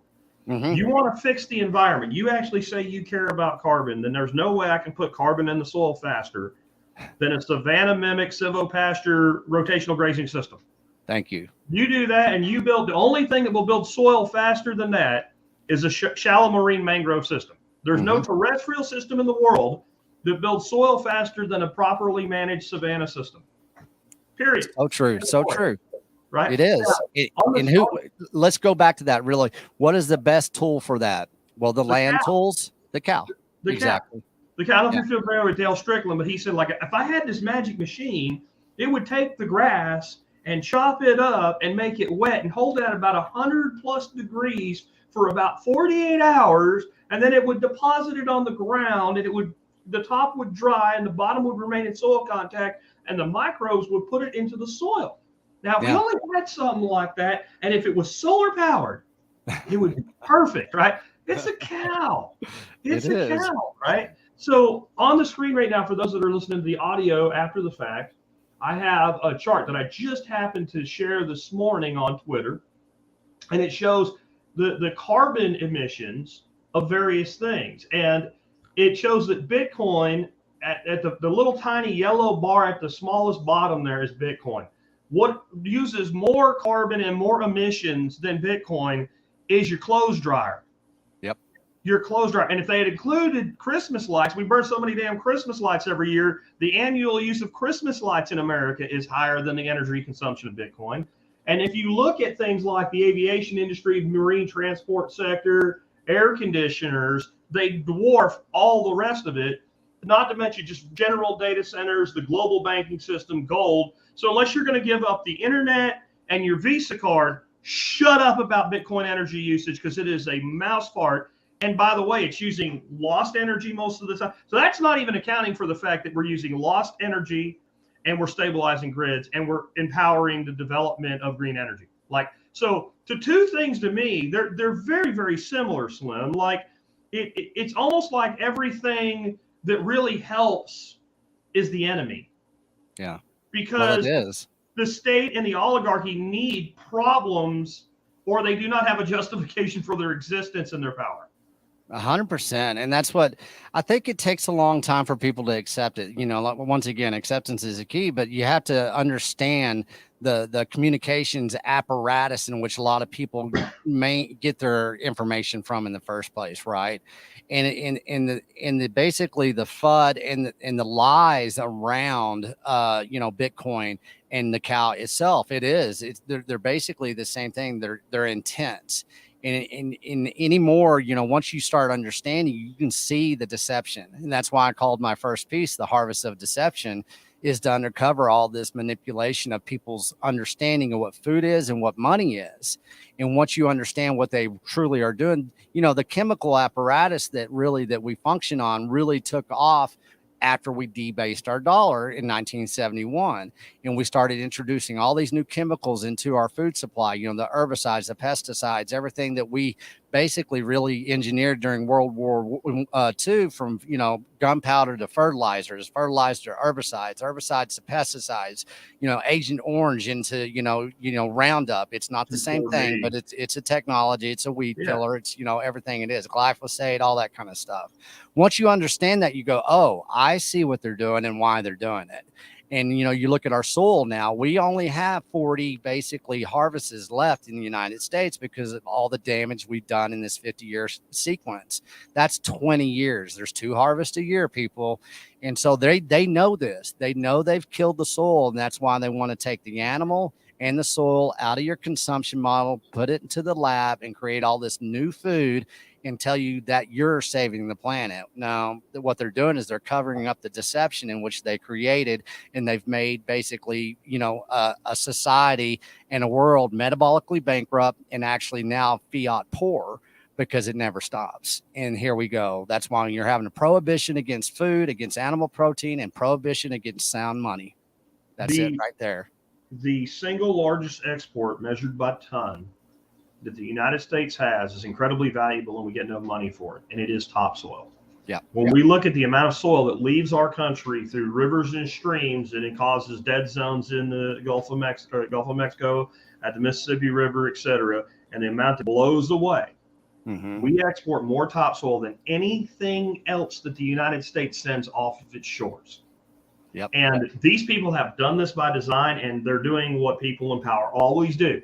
How do we make sure we don't get the blame for this? How do we pass the buck to somebody else? And then how do we use it, even though we're the ones that screwed it up, we're the ones that should be strung up? How do we use it so that in the end, it makes us more powerful and gives us greater control?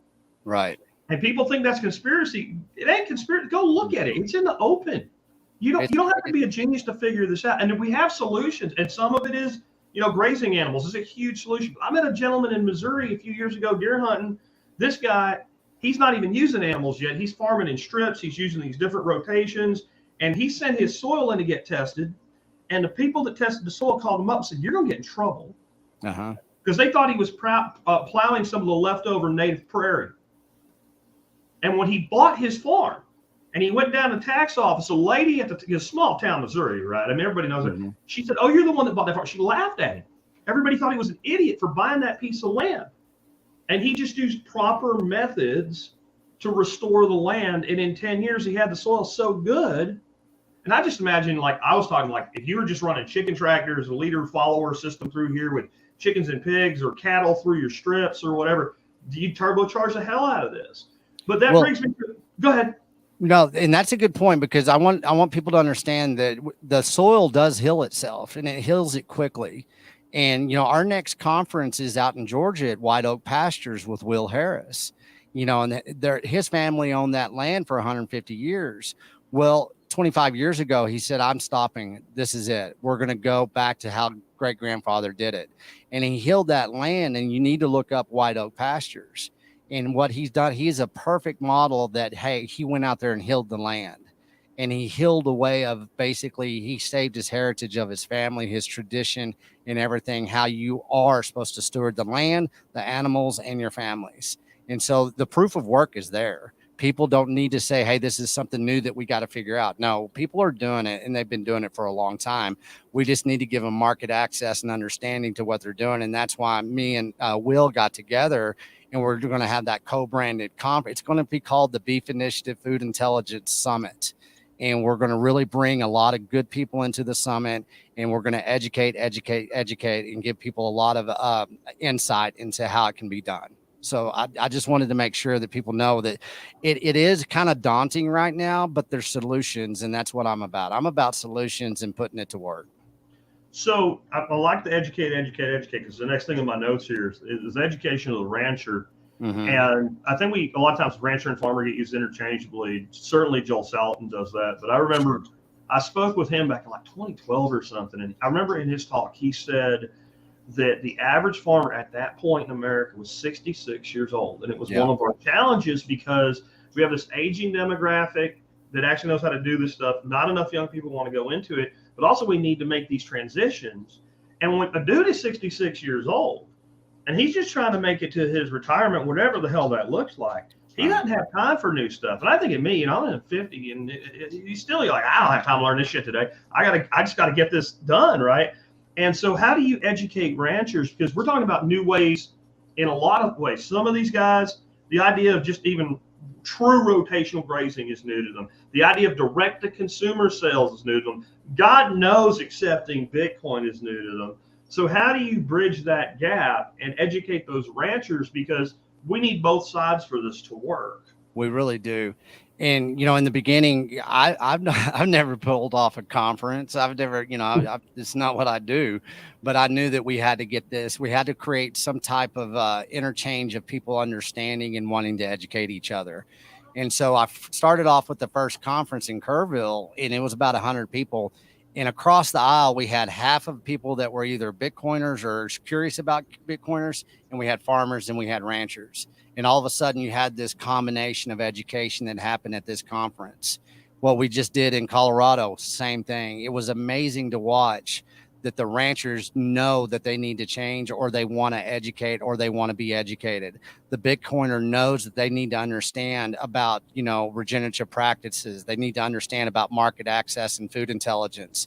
So it's happening naturally. And we're creating these conferences in that mindset, saying, hey, this is our platform, what we're using. And, within Georgia, I'm going to live stream that globally. And what it is, it's creating that conversation, and it's bringing people together. Like in Colorado, man, 3-day conference. We fed everybody. Everybody was there. We talked about homeschooling, unschooling, childbirth, home childbirth. We talked about regenerative practices, how to educate on Bitcoin. At one time, we onboarded over 53 people within 14 minutes. We had ranchers onboarded. We had the whole conference onboarded within 14 minutes. And for appreciation, we were able to tip Jason Rick there over $1,000 within 14 minutes. And we didn't have to ask permission. It got processed instantaneously. And all of a sudden there was, I don't know how many ranchers there, but there was quite a number of them. A lot of them were speakers, but all of a sudden they were onboarded. They're educated now in a way. And we're providing that education. Like I said about our YouTube channel, we have the education out there. We have these conferences out there. We're creating the market access that they can come into, the platform that we have within the Beef Initiative. If they want to go direct to consumer, they can have it. The consumer, if they want to create a new consumer demand, you have it. And it's basically happening, and it's really kind of exploding right now, which is beautiful. But what we want everybody to do, I'll be very bold here, and I'll be very honest. I'm as guilty as anybody, okay? I admit it. You can't come after me for saying this, but damn it, change your freaking consumer demand. Quit, propping up the global food industrial system that has gotten us here, that is still in our land, still in our soil, that's lying to you every day. You need to take action individually and say, I'm not going to do this anymore. And I'm going to do it in a way that is healthy and it's saving children's lives. I'm going to feed my family just like my ancestors did. That's the first step. Well, you need education. You have the Beef Initiative. We have people like you, us doing this podcast today.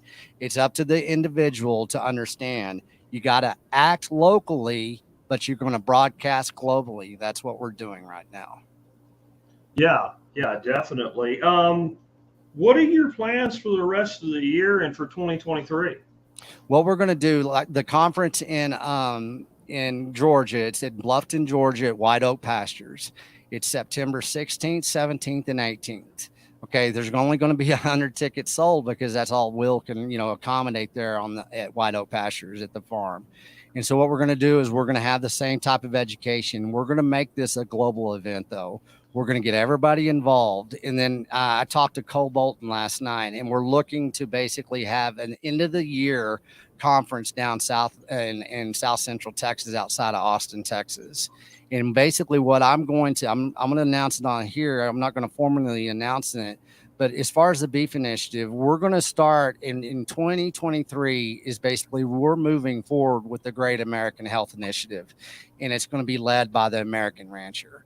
We're going to give that rancher a voice that they are being stolen from, that they don't have a platform to speak from. And then we're going to do it collectively.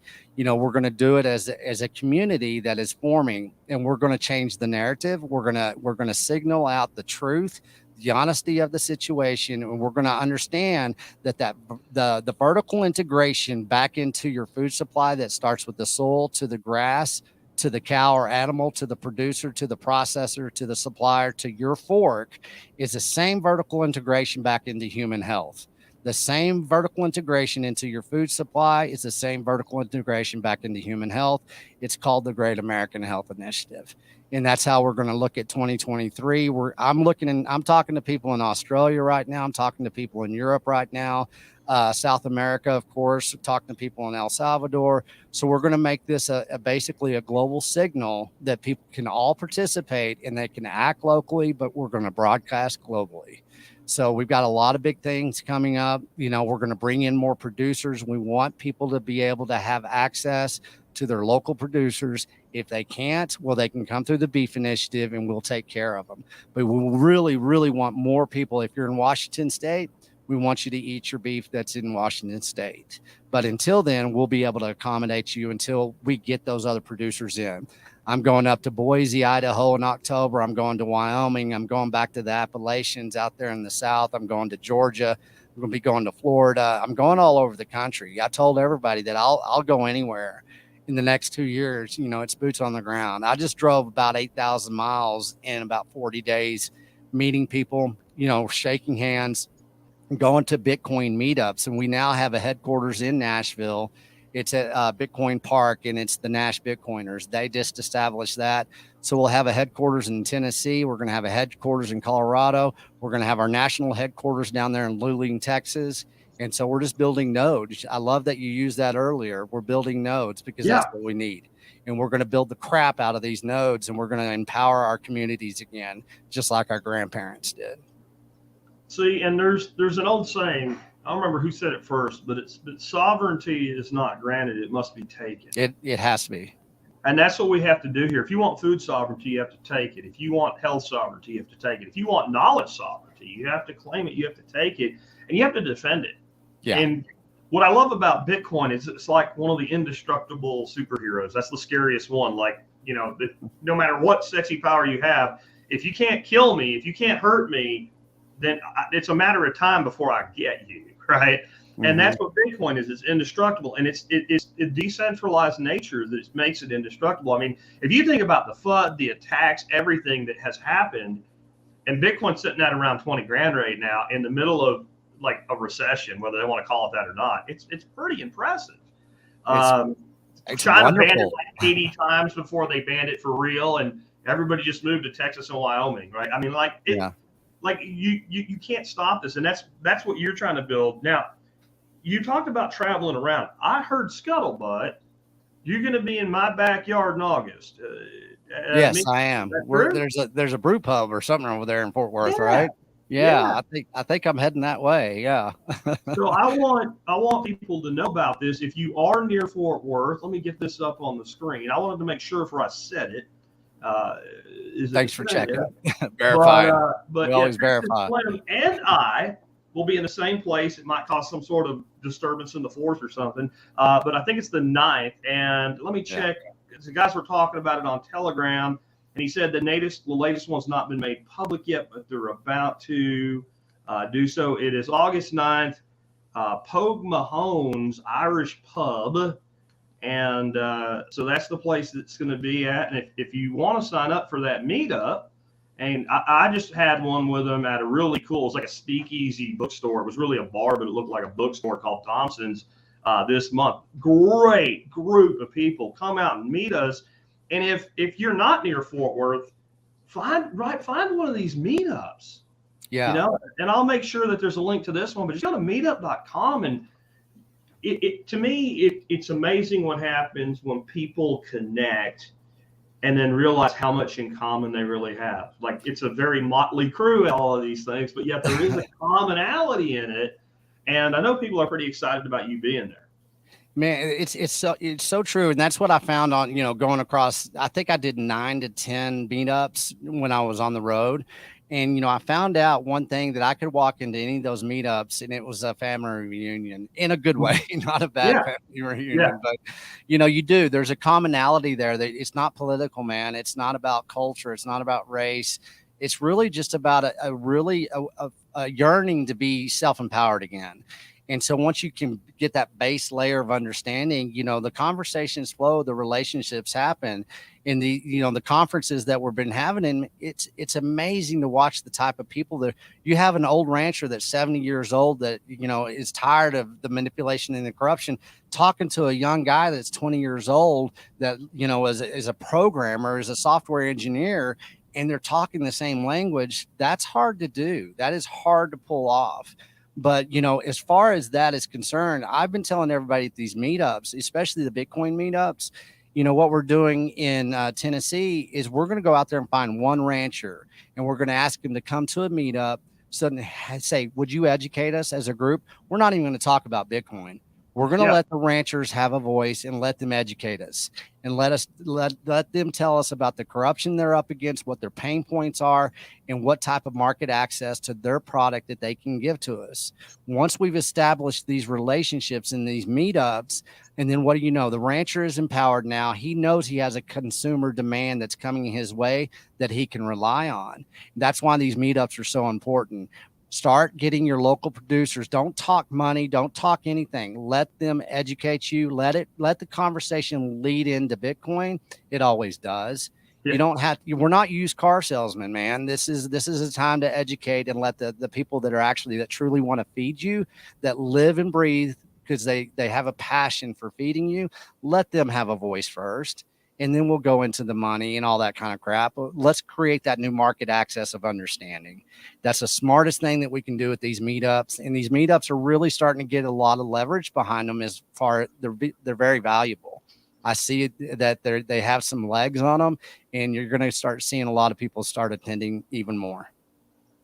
Yeah, and it's a great place to connect and a great place to learn. And I really recommend people, and not just Bitcoin and not just beef. Like, if you have something you're passionate about in your life that actually is on the right side of history, find other people and force, and you'll find overlap. I guarantee you, like, if you find a meetup group that's about health and nutrition and they're doing it the right way, they're going to be interested in beef. And I bet you throw a rock in that room and hit 2 or 3 people, one of them is going to be a Bitcoiner. Oh, like, every time. This is not 2012 anymore, right? We are in a different place. This is a different time. Well, you look at like Adam Curry with No Agenda Nation. They have their meetups. And whenever I was in the Carolinas, we combined a No Agenda meetup with a Bitcoin meetup. Awesome. Went fine, man. And that's what's happening. We're combining, we're cross-pollinating all this, yearning to have a different way of, sound money, sound health, sound communications. And so it's definitely happening. And like the guys in Fort Worth, they reached out and said, hey, will you come speak? And I said, sure, why not? Anybody, and that's what I'm trying to tell everybody. If you want me to come and really represent in what we're doing within the Beef Initiative and food intelligence, I'll go anywhere in the world, because that's how I've set up the Beef Initiative. That's what we're ready for. We're building these nodes of sound communication so we can actually start educating each other in that way. And so it's going to be a fascinating 2 years to see where I go. So, here we go. It's going to be a blast. So I'm going to make sure that we have links to the Beef Initiative, your podcast, and everything you're doing in the show notes today. But just, again, beefinitiative.com is where you learn more about the Beef Initiative. Texas Slim has a great podcast. I think it sounds better on Fountain. It's called Texas Slim's Vision, and I'll have a link to that as well. But if you just open your Fountain app Go to the. I think people get confused and found it's a little different. Like you search under Discovery, you find people and episodes. Right. You want podcast, search under podcast, so you can sub to the podcast. Send them a boost for the stuff that goes on today. But I was wondering, we got a few things I marked for follow up. Maybe we could take a couple of them. There's a question about Beef Initiative, and I think it depends is probably the answer. But Hunter 770 says, is beef boxes only, or can we get like a whole half a steer? You on the half a steer, it depends on where you're located, right? We can, but we don't want to ship from from Texas to Washington State. That's kind of a bad idea. But we have shipped half cows all the way out to California. We've done it more than once, and they didn't care about the price. But as far as getting a half a steer, if you're around Texas, if you're around Louisiana, Arkansas, Oklahoma, and Texas, you can go through the Oshi app, and you can actually, if you're paying in Bitcoin, go to the Oshi app and look under, for Beef Initiative and K&C Cattle there. Cole, he sells half and he sells whole, he sells quarters through the K&C Cattle website. So we can throw that up there as well. It's kncattle.com. You can go get your half a cow there. If you're going to do with Bitcoin, you can pay in Bitcoin and get sats back. And you can actually, the rancher's getting sats, you're getting sats, you're getting a half a cow. So there's a couple of touch points there that you can get your half a steer if you're in Texas or those states that I listed. Awesome. Here's a question, and I don't think that the example given is practical, but I think some level of the concept is. Sarah says, can the Federation have systems of support for things like drought? You're going through, say, a farmer in New York who's also a member, hosts some of the cattle from a rancher in Texas. That's a long way to transport a live cow. But there is something to this in that in years unlike this year, usually it's the guys in East Texas. They have all the grass and they have all the hay and they have their cattle. And so the dudes in West Texas, you see the big round bales going out to West Texas to get them through a lean time. This year, that ain't happening, but it seems like maybe there is some level of network like that, because I'd prefer the cow eat the grass off the ground, but I'd prefer the cow eat hay than starve. There's a point where some of them have to just go early, right? That's part. I mean, if you listen to Greg Judy, that's herd management. But there's a point where if I get rid of my whole herd, I don't have a business anymore. So I don't know that that's the solution, but I think there is, like, we need to realize, like, we're not in competition here. We can't raise enough cattle to meet the entire, especially this kind of beef. You cannot raise enough of it to meet the total demand. So like an inner network of support where it does make sense. I think that's a good idea. No, and that's where we're going on the technology side of things, because, like I said, this is a collective trade group. That's what the Beef Initiative truly is. And it is sharing those points of contact. It's those nodes of communication that we're building out. And, it would be too much, somebody in Texas shipping up, a herd all the way to New York. But you know what? There's at times here in West Texas that we ship to Missouri. So It just depends. But, diesel prices right now, there's a lot of things that you have to worry about. But what we can do is create the conversations, create the communication structures. And I think that, that's what people don't understand is how censored and how bottlenecked our communications are to be able to have that free flowing peer-to-peer communication saying, hey, I want to help somebody out here in the Texas Panhandle. I'm over here in Eastern Oklahoma that has a little bit more hay. That would be a good solution right there, because that can happen. And then up there in New York, maybe somebody, down in Rhode Island, it just depends. It's a regional thing. It's a regional solution. But building that communication structure out, in which what we're doing on the back end within the Beef Initiative, you might be able to find those touch points that are going to benefit, that type of question. Sure. There you go. Is that right? Yeah. Okay, Make everybody knows that. If you want to get a half a cow and everything like that, and you're in the state of Texas or whatever, or, like I said, Arkansas, Louisiana, all that kind of area, you can do that. But on that note, that's on the flip side. Here we are. We're talking about coal with K&C Cattle.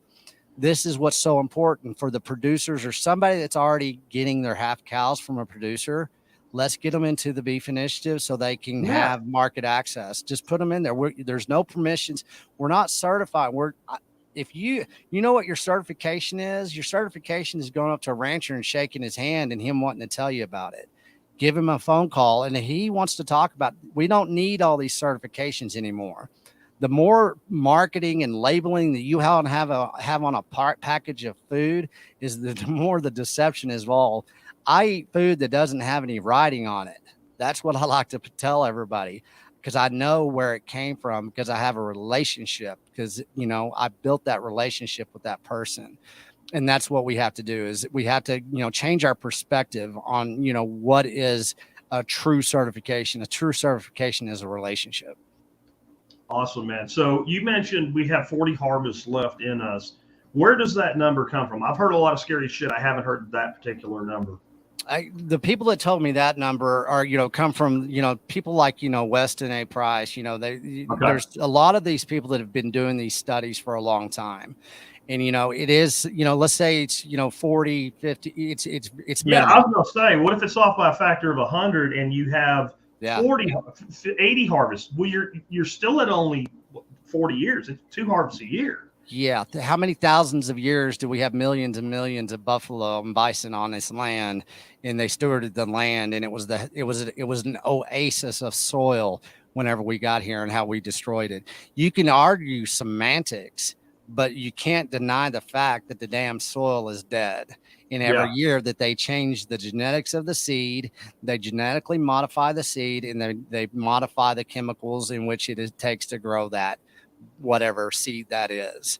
So you can sit there and get in that argument, or you can just accept that, hey, what we've been doing is wrong, and it's a reflection in our health.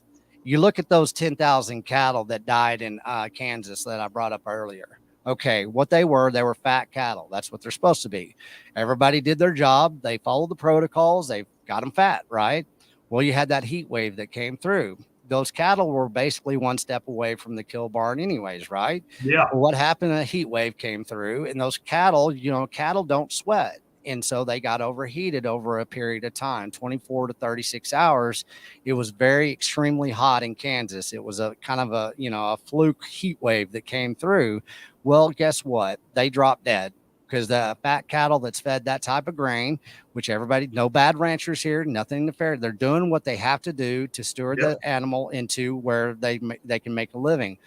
Well, you look at that cattle and how fast they perished, because they were overweight, they were metabolically bankrupt, and they suffocated. That's what happens to fat cattle whenever they overheat. They suffocate because they can't sweat. They don't cool their bellies down. Then they start rubbing bellies down because they're getting ready to be into the harvest barn.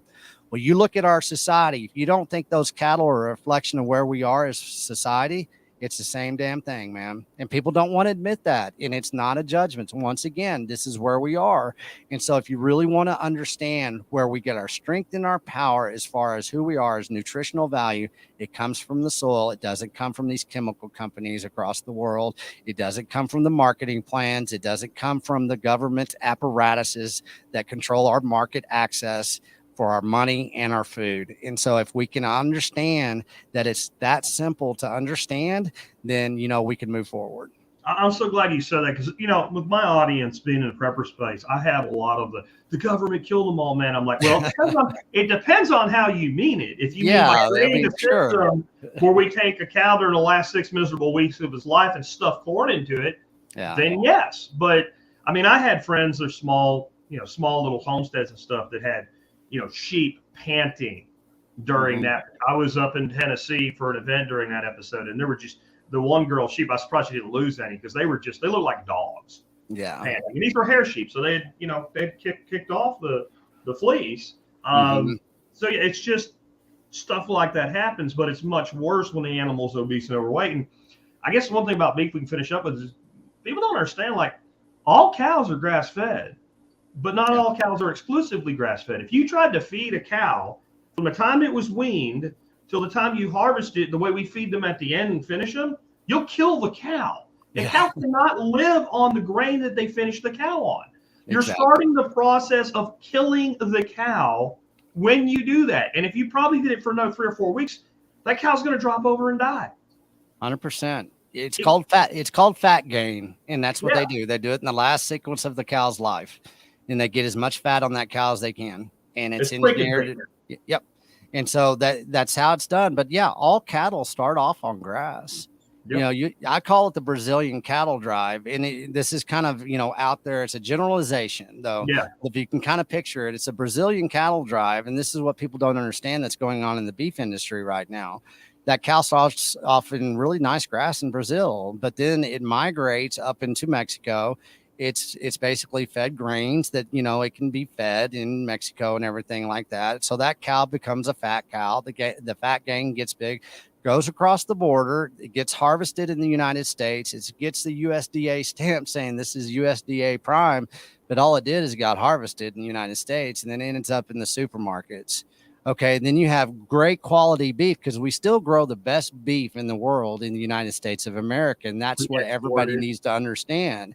And so what all the beef that we're basically growing in the state of Texas, let's say, that are basically has to go to JBS or Cargill or National or Tyson, well, all the quality beef that we do in the United States goes to that same processing center. Well, that beef goes overseas to China, South Korea, Japan, Europe, and we don't even have market access as far as Texans or American consumers. And that's what people don't understand, is that we're not getting the quality beef. We're shipping the quality beef overseas. And then, Brazil basically exports 2 million tons of beef. A lot of that goes into the United States. We're eating beef from Australia, from South America, and from Africa now, and, from Canada, everywhere. But we're not maintaining our beef here where we live. And that's going to get more. They're not getting rid of the beef industry. They're taking away access to the beef industry. Away from us. And that's what it is. They're going to turn beef into caviar, is what I always tell people. Yeah, there's a misguided belief that the United States citizenry is too privileged, and the solution to that is to make them suffer.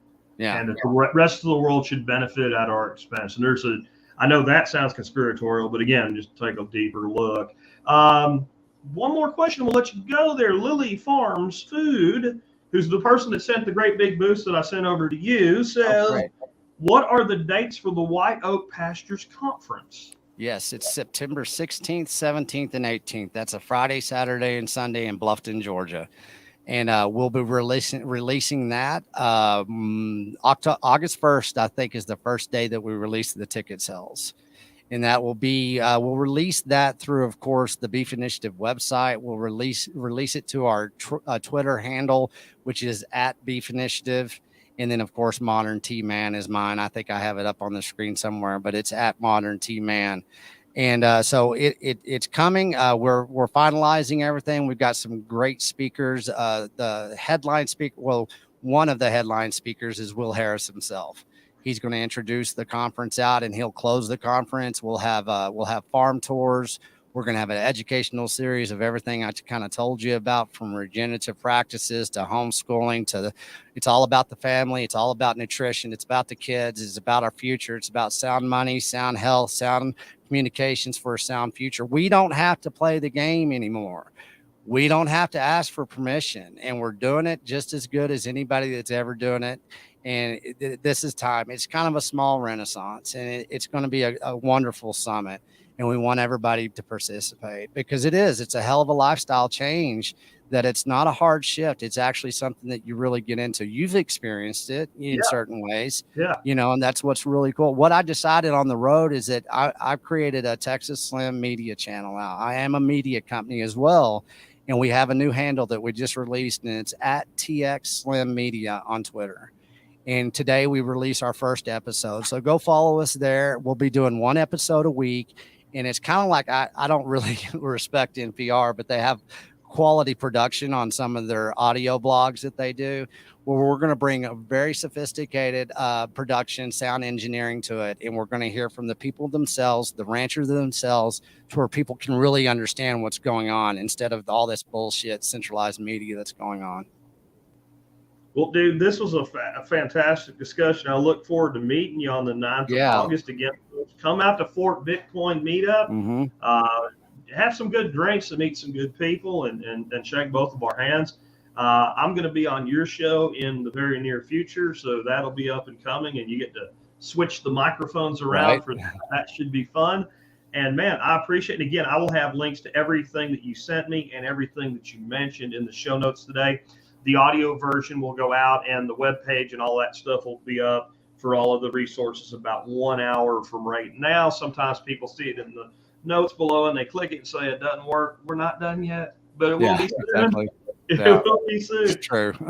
Yeah, thanks a lot, man. I really appreciated having you on today, and thank you for the work you're doing. Man, this is so cool that we all kind of start meeting and we get to start having these conversations, and it's happening naturally. And that's what, I always like to point that out. You just be real, man. All we got to do is just speak a little truth right now. We're all going in the same direction, and this cross-pollination that's going on, it's a hell of a time, man. It's a hell of an opportunity in today with all this chaos and all this corruption.